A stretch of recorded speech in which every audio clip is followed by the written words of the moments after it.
ఇప్పుడే మన అరవింద్ కుమార్ గారు చెప్పినట్టుగా నిజానికి ఎవరు అడగకపోయినా ఎవరు మాకేమీ మ్యాండేట్ ఇవ్వకపోయినా ప్రభుత్వం చేసే ప్రతి కార్యక్రమం ఖచ్చితంగా పారదర్శకంగా జరగాలి అనే ఉద్దేశంతో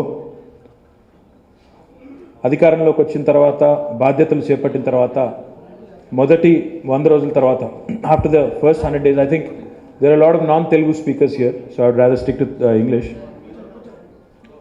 After the first 100 days of assuming office as a minister, I've started releasing performance appraisals and I've also started releasing my own progress reports. As Minister Panchayat Raj and Rural Development, I've done it. As Minister Information Technology, I've also done it. The first 100 days, the first year, and after the second year as well, we've actually announced what we've been able to achieve, what we've been able to accomplish, and I've also tried to lay out a roadmap for the year to come, year ahead. Likewise, today, keeping in line with the tradition that we've started, we are releasing the second annual report of the Industry and Commerce Department and also the Mining Department. Let me start with Mining Department because mining is relatively a smaller department but nevertheless a very, very important department. In fact, I'm happy to share with you that some significant traction has been achieved through the Mining Department. The revenue that the government accrues through major minerals and minor minerals was, as of 2014-15, at almost 1,968 crores. But in the last 1 year, because of the consistent efforts of the department, because of the consistent efforts of the government, the annual revenue has risen by 41%, and today the annual revenue of the mining department for the year 2015-16 is at a record 2,774 crores is what I'm happy to share with you. But we are not content with this number. This year, in fact, this, by the way, this number is the number one, this number that I just mentioned, 2,774 crores, is the highest for any state out of the 5 states in southern India. So we actually have achieved the highest revenue in terms of mining for any state in southern India. But we are not content with this. This year, we have set a very ambitious goal for ourselves. For the year 2016-17, we've set our revenue target at rupees 4,000 crores, almost taking it from 2,770 to 4,000 crores, which in itself is an ambitious target. But I'm quite confident if we can plug in some of the pilferages, some of the leakages, we'll surely get to this number. And this definitely will also improve the health of the state's treasury as well.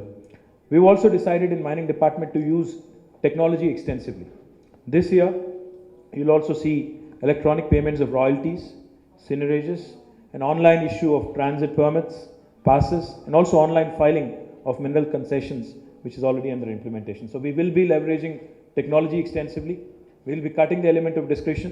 We'll be removing all the hurdles in the path of getting something as basic as transit permits and also passes. A lot of IT initiatives have been started by the mining department. We've designed our own web portal and have already launched it. We're also implementing the electronic office, which has been designed by the IT department. We've also tried to bring in effectiveness in the regulatory mechanism that we extensively employ in the mining department. We're going to use geofencing of all of our mines. We're also going to monitor through satellite images to curtail illegal mining. We will be very, very aggressive and we'll be very, very severe on any kind of offenses that will happen in the mining department. And we also have absolute consciousness when it comes to eco-friendly and environmental friendly measures with respect to mining.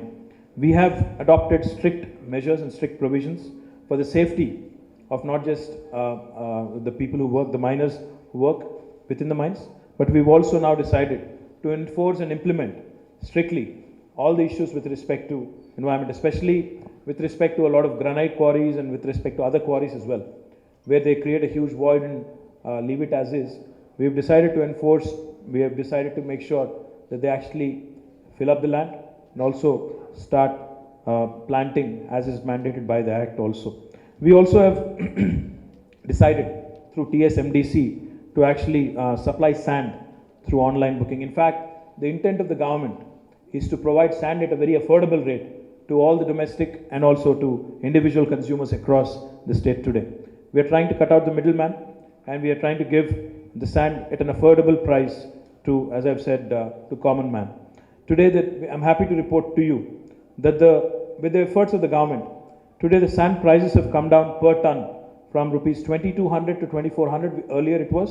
Now today it has come down to almost 1100 to 1200, which brings about more than a 100% reduction in fact. Likewise, we are also, in fact, through our stockyards, which are owned by the TSMDC, the Mineral Development Corporation, we are enforcing electronic surveillance, and documentation currently, like I've said, is also made online. We have streamlined it, and there is a central documentation monitoring facility, thereby ensuring that there is no pilferage in terms of revenues. To reduce impact of sand mining on rivers, we've also decided to promote sand from rocks, especially rock sand as it is called. We're going to promote that also in a big way to ensure that environment and also other friendly measures are also taken up. So this is with respect to mining. Now coming to the annual report of Department of Industries and Commerce, I'm very, very happy with the kind of progress we've made. In fact, not just in the state of, in the capital city of Hyderabad, but also in the districts. So far along, in fact, inclusive of all the clearances that we just gave out, I think the number today stands at, number kaun si page pe hai? Thank you. The number of clearances today given by the government of Telangana through TS-IPAS, the self-certification process that we brought about, which is one of its kind in the country. At the state level, cumulatively together, we have given out about 338 clearances so far, creating an employment of about 86,270 for about 86,271 people, and this is direct employment I'm talking about, and with an investment of 35,928 crores. At the district level, we've also given clearances to 1,792 units, again attracting an investment of almost 2,800 crores and also creating an employment of almost 34,598 people. So all in all, ever since the TS-IPAS was launched, exactly I think about 10 months ago, more than 2,130 units, 2,130 యూనిట్లకు మనం అనుమతులు ఇచ్చాము. మరి 38,097 కోట్ల రూపాయలని మరి పెట్టుబడులుగా ఆకర్షించగలిగాం. దాదాపుగా మొత్తంగా చూసుకున్నట్టయితే 1,20,086 మందికి మరి దీనివల్ల ప్రత్యక్ష ఉపాధి అవకాశాలు కల్పించగలిగాం. My humble submission to all of you is, obviously all of you from being from the industry background, all of you being from the corporate sector, you would understand and appreciate better that for every direct employment that is created, there is at least 2 or 3-fold indirect employment that is also created. Now, we've already presented our annual IT report, which again has showed staggering growth in terms of country average versus the growth of the state. Mana Rashtra Pragati Kuda, Industries Department also, if you take a look at it, we've achieved significant growth. In fact, we're very, very happy with the kind of progress we've achieved. In fact, I'm also happy to share with you a couple other things. One, the vision for the future as per our Honorable Chief Minister's direction to us is very, very clear. In fact, our Chief Minister is of the opinion that industrial growth has to be decentralized. It just cannot be about Hyderabad or the peripheries of Hyderabad. We have to start also looking at all districts and creating employment opportunities across districts. In fact, he also keeps reminding us every so often, whenever he reviews our department, whenever he observes something, either through media or receives an advice from some of the biggies in corporate sector, he keeps reminding us that what is more important is not just attracting investment. In fact, what is even more important is giving or creating employment to the youngsters of Telangana. In fact, to that effect, we've launched what is called the Telangana Academy for Skill and Knowledge. We are going to actually expand our skill footprint. We're actually going to train more and more, job-ready students and job-ready professionals in days to come. In fact, one of the other things our Honorable Chief Minister also wants us to do is basically sectoral thinking. Adishaga, we've started also thinking about setting up a medical devices park soon. Medical devices park would be coming up soon near the capital city, in fact. So is the case with the food processing park. We'll also be setting up a food processing park very near, again, in days to come. And also, we've decided to set up a seed park as well. The Honorable Chief Minister keeps reminding us all the time that food processing, seed production, these are areas which can create large-scale employment, which can definitely be taken up and leveraged across different districts in Telangana. So these are all the things that we are going to do in days to come. Likewise, the other prestigious initiatives we've started. In fact, as you are all aware, we've identified 14 thrust areas as part of our industrial policy. Today, in fact, I'm coming off a function where Honorable Defence Minister of Government of India was here in town. We have laid the foundation stone for the Tata Advanced Systems Limited and Boeing Apache Helicopter Fuselage Manufacturing Center in Adibatla. So we have asserted a leadership role in the aerospace and defence sector. So is the case with IT, and so is also the case with life sciences. We have significant presence of life sciences. We have GVK Biosciences, we have several pharmaceutical companies here, and we have a huge footprint of bulk drugs manufacturers. We are the bulk drugs capital of the country. So we are going to leverage our strengths to begin with. We'll be leveraging our strengths in IT, we'll be leveraging our strengths in life sciences, we'll also be leveraging our strengths or asserting our leadership role in aerospace and defense. But moving beyond this, all the prestigious projects that we have kicked off, be it Pharma City, or be it the textile park in Warangal, or all the other parks that I just mentioned, medical devices park, a food processing park, a seed park, we'll all be focusing aggressively on this. Likewise, we are also very, very keen, in fact, to push, as I have mentioned, further industrial growth to the various nooks and corners of the state of Telangana. In fact, one of the things we are focused on doing also is sometime during the course of next year, possibly early next year, we'll also be doing an investment summit to attract investments globally. In fact, Telangana state has done exceptionally well so far, even without actually holding an investors meet. But nevertheless, we would like the world to know. In fact, wherever we've been so far, either to the United States or any other road shows that we've been on, everywhere our policy has been unanimously accepted, unanimously appreciated as being one of the best in the world. So to leverage on that, we are going to conduct a global investors meet sometime possibly early next year, and we will ensure that it is a grand success, and we'll ensure with the support of our Honorable Chief Minister that this will be a grand show as well. Likewise, at the same time, while we continue to leverage our existing strengths, leverage our existing ecosystems that we have built. For example, one of the things which is, which again, just to remind you of our strengths.